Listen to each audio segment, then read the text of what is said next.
తెలంగాణ రాష్ట్ర సాధన కోసం తెలంగాణ ప్రజా ప్రతినిధుల మీద దాడులకు పాల్పడాలంటూ కేసీఆర్ ప్రజలకు పిలుపునిచ్చారని ఆరోపిస్తూ ఆయన మీద సైఫాబాద్ పోలీసులు మంగళవారం కేసు నమోదు చేశారు. పార్లమెంట్ సభ్యుల్ని, శాసనసభ్యుల్ని అడ్డుకోవడం, వారి మీద దాడులు చేయాలని చెప్పడం హింసను ప్రోత్సహించడమే అవుతుందని ఒక వాదన. ఇదిలా ఉంటే ఇవాళ కేసీఆర్ పోలీసుల్ని కూడా సమ్మెలోకి ఆహ్వానించేశారు.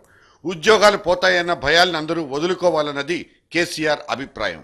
గతంలో కొంతమంది పోలీసులు సమ్మె చేస్తామంటే తామే వద్దన్నామని, దానివల్ల శాంతి భద్రతల సమస్యలు ఉత్పన్నమవుతాయని వాళ్లను వారించినట్లు ఎంప్లాయీస్ అసోసియేషన్ నేత స్వామిగౌడ్ చెప్పుకొచ్చారు. పరిస్థితులు చూస్తుంటే పోలీసులు సమ్మె ముగ్గులోకి దిగేటట్లే కనిపిస్తోందని వ్యాఖ్యానాలు వినబడుతున్నాయి. రైల్ రోకోను ఇటు ఉద్యమకారులు, అటు ప్రభుత్వం ప్రతిష్టాత్మకంగా తీసుకోవడంతో ఉత్పన్నం కాబోయే పరిస్థితులు ఎలా ఉంటాయో ఊహించుకోవచ్చు.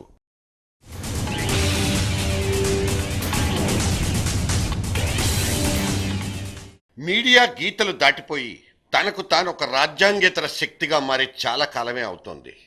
వార్తల్ని అందించాల్సిన ప్రాథమిక బాధ్యతల్ని మర్చిపోయి ఒక మోరల్ పోలీస్ అవతారం ఎత్తి ఈ కొత్త గెటప్లో తనని తాను చూసుకుని మురిసిపోవడంతో జనం మాత్రం బెంబేలెత్తిపోతున్నారు.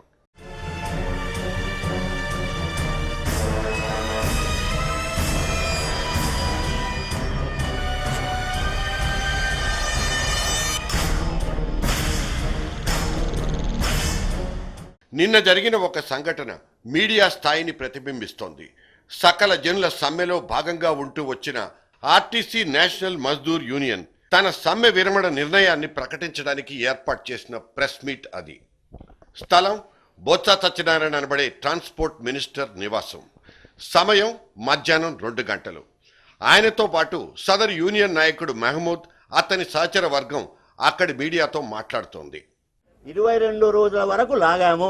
తర్వాత మెజార్టీ అభిప్రాయం తీసుకున్న తర్వాత, అందరి మెజార్టీని తీసుకున్న తర్వాతే మేము ఈ నిర్ణయం తీసుకోవడం జరిగింది. మెజార్టీ నిర్ణయం వరకు ఈ సమ్మెను వాయిదా వేశాం. మీరు డబ్బు తీసుకుని సమ్మె నుంచి విరమించారని అవతలి వాళ్లు ఆరోపిస్తున్నారంటూ ఒక విలేకరి ప్రశ్నించడంతో గందరగోళం మొదలయ్యింది.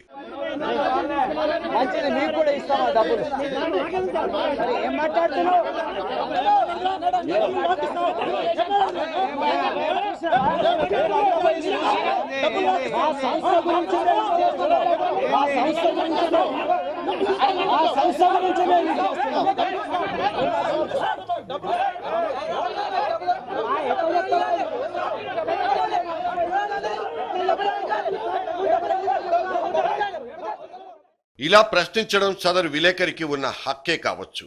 అవతలి వాళ్లు చేస్తున్న ఆరోపణలకు సమాధానాలు రాబట్టే అవసరమూ ఉండొచ్చు.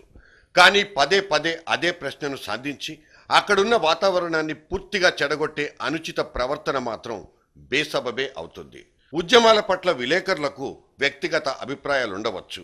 అటువంటి విలేకరులు ఆయా ఉద్యమాల కోసం పుట్టిన మీడియా సంస్థల్లో ఉద్యోగాలు చేస్తుండవచ్చు. అంత మాత్రం చేత తమకున్న అభిప్రాయాలతో ఎదుటి వ్యక్తుల్ని నిందించే ధోరణితో వ్యవహరించడం మాత్రం వాళ్ల స్వేచ్ఛను అడ్డుకోవడమే అవుతుంది.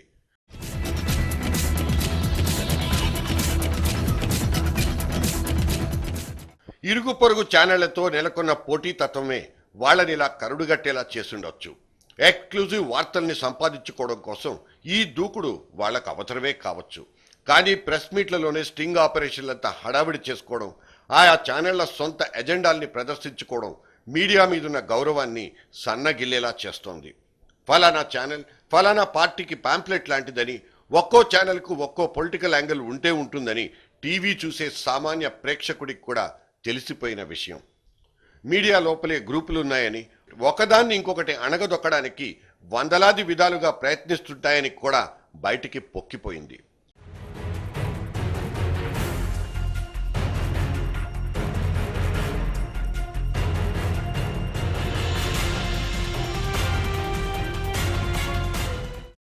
ఈ శుక్ల పక్షపు రోజుల్లో విలువల్ని కాపాడుకోవాల్సిన అవసరం మీడియా మీద ఖచ్చితంగా ఉంది.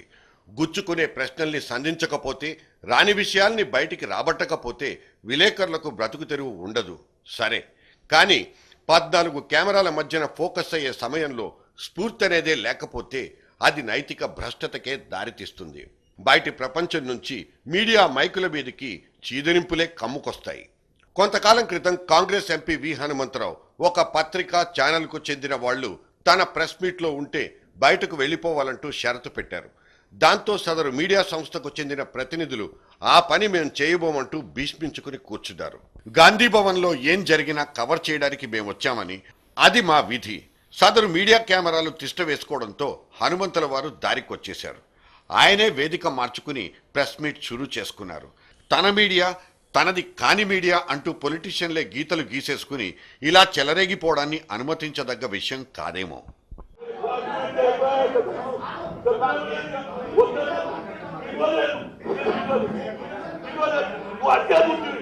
అది కాదు. హలో, ఎట్లా మాట్లాడుతున్నావు? బయటకు ఇప్పటి కూడా చెప్తున్నా, మీరు బయటకు రండి ప్లీజ్. ఇప్పుడు మీరు ఇద్దరు బయటకు రండి. ఇప్పుడు మీకు లేదన్నాక కూడా కూర్చుంటా అంటే మీ ఇష్టం. ఇవాల్టి ఈ మీడియా ప్రభంజనం పాజిటివో నెగటివో కరెక్ట్గా తెలియక ముందే అదిగో అక్కడ కొత్త ఛానళ్ల లైసెన్సుల మీద సెన్సార్ కత్తెర పడిపోయింది. ఫోర్త్ ఎస్టేట్ అన్న స్టేటస్ను దుర్వినియోగం చేసుకుంటున్నామనో, అతి జోక్యంతో అరాచకం సృష్టిస్తున్నామనో కేంద్రం కినుక వహించేసింది. మీడియా ఇంతకంటే విస్తరిస్తే తమ చాపల కిందికి నీళ్లొచ్చేసినట్లని ప్రభుత్వాలు భీతిల్లిపోతున్నాయి. మీడియా విస్తృతిని అడ్డుకోవడం అంటే మీడియాను అణగదొక్కడంతో దరిదాపు సమానమని కూడా మీడియాకు అర్థమై ఉండాలి. మీడియాలో పెయిడ్ న్యూస్ కల్చర్ నాటుకుపోయింది. ఆ తర్వాత నాలిక్ ఖర్చుకున్న ప్రెస్ కౌన్సిల్ దీన్నొక విష సంస్కృతిగా గుర్తించి నిర్మూలనకు చర్యలు చేపట్టబోయింది. లక్షన్నర ఇచ్చిపుచ్చుకుని స్వార్థపు వార్తల్ని రాసుకోవడాన్ని, ప్రసారం చేసుకోవడాన్ని పెయిడ్ న్యూస్ అంటున్నాం. ఈ దుస్సంప్రదాయంతో పోలిస్తే పొలిటికల్గా పుట్టుకొచ్చే టీవీ ఛానళ్లు అత్యంత ప్రమాదం. మరి కోట్ల రూపాయలు ఖర్చు పెట్టి ఒకే రకమైన వార్తల్ని మోసే ఈ రాజకీయ ఛానళ్లకు అనుమతులు ఇవ్వడం ఏ రకంగా ప్రభుత్వాలు సమర్థించుకుంటాయి? పరిమితులు విధించడం, వాటిని మీరకుండా చూసుకోవడం, మీరిన వాళ్లను పనిష్ చేయడం, ఇవన్నీ ప్రభుత్వాలు చేయాల్సిన పనులు. వ్యాపార రాజకీయ ప్రయోజనాల కోసం మీడియాలోకి ఎంట్రీ ఇచ్చే శక్తుల్ని లైసెన్సుల మంజూరు దగ్గరే నిలిపేయగలిగే వెసులుబాటు సమాచార ప్రసార మంత్రుల దగ్గరే ఉండేది. కలుపు మొక్కలని తెలిసినా వాటిని నారుపోసి నీరుపోసి పెంచడం సర్కారీ స్వయంకృతం. మీడియాకున్న డిగ్నిటీని మీడియానే చెడగొట్టుకుంటోందా? దీన్ని కూడా కాదనలేం. ఇక్కడ మీడియాను ఒక రాజ్యాంగేతర శక్తిగా పోల్చడాన్ని కూడా పూర్తిగా సమర్థించుకుంటున్నాం. సెలబ్రిటీల పడక గదుల్లోకి కెమెరాల్ని ప్రవేశపెట్టడాన్ని సభ్య సమాజం ఎప్పటినుంచో నిలదీస్తోంది. బస్ కండక్టర్ల చేతుల్లో నుంచి ఎస్ఎల్ఆర్ లాక్కునే ప్రెస్ పాసర్ల దౌర్జన్యం, స్ట్రీట్ వెండర్ల దగ్గర వసూళ్లకు పాల్పడే మీడియాగిరిని సొసైటీ చీదరించుకుంటూనే ఉంది. చీపొమ్మంటోంది. ప్రొఫెషనల్ డిసిప్లిన్ బొత్తిగా లేకుండా పోయిందనడానికి చాలా తార్కాణాలే కనిపిస్తాయి. దేన్నైనా ఎవరినైనా ప్రశ్నించే హక్కు సొసైటీలో మీడియాకు మాత్రమే ఉంది. అంతటి శక్తివంతమైన ఆయుధాన్ని గౌరవప్రదంగా కాపాడుకుందాం. ఇక్కడ మన గుర్రాల్ని మనమే అదుపు చేసుకోవచ్చు. అందుకు కావలసిన కళ్ళెం కూడా మన చేతుల్లోనే ఉంది. నైతికత భంగపడకుండా, పరిమితులు మీరిపోకుండా, జనంలో పలచన కాకుండా మీడియా లాగానే ముందుకెళ్లాలంటే యజమాని నుంచి విలేకరి దాకా అన్ని చోట్ల క్రమశిక్షణ మాత్రం కంపల్సరీ.